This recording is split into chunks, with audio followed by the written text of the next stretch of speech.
यंदा राज्यसभेवर पवार घराण्यातून आजोबा आणि नातू हे दोघेही निवडून गेलेत।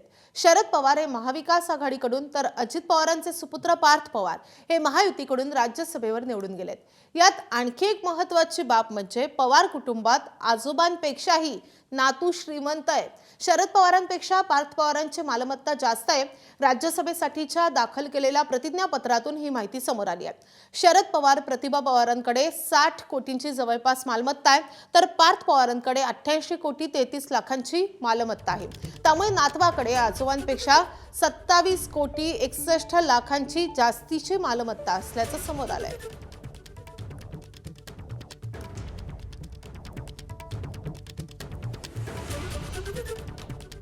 तर आजोबांपेक्षा नातू कसा श्रीमंत आहे आपण ग्राफिक्सद्वारे पाहूयात।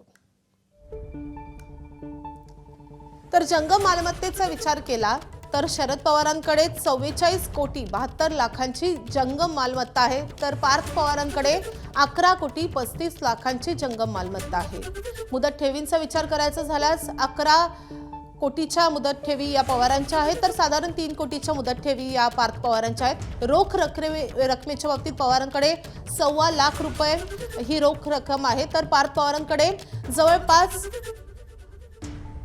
5,20,000 रुपये ही रोख रक्कम आहे। शेअर्स आणि म्युच्युअल फंडाचा विचार करायचा झाल्यास 27 कोटी रुपये पवारांनी शेअर्स आणि म्युच्युअल फंडामध्ये गुंतवलेले आहेत, तर पार्थ पवारांनी साधारण 1 कोटी 17 लाख रुपये शेअर किंवा म्युच्युअल फंडामध्ये गुंतवलेले आहेत। सोने चांदीच्या बाबतीत आजोबा काहीसे पुढे आहेत, कारण त्यांची सोने चांदीची मालमत्ता आहे 3 कोटी 85 लाख रुपये, तर पार्थ पवारांनी सोन्या चांदीमध्ये 1 कोटी 31 लाखाची गुंतवणूक केली आहे। स्थावर मालमत्तेच्या बाबतीत मध्ये किंवा शेती आणि घराच्या बाबतीत पार्थ पवार हे आजोबांपेक्षा बरेच पुढे आहेत, कारण पवारांची स्थावर मालमत्ता आहे 15 कोटी 19 लाखाची, तर पार्थ पवारांची स्थावर मालमत्ता आहे 76 कोटी 98 लाखाची।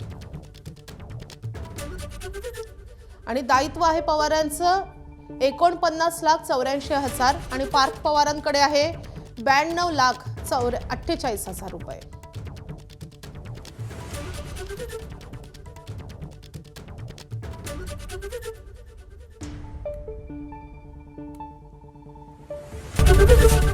एबीपी माझा, उघडा डोळे बघा नीट।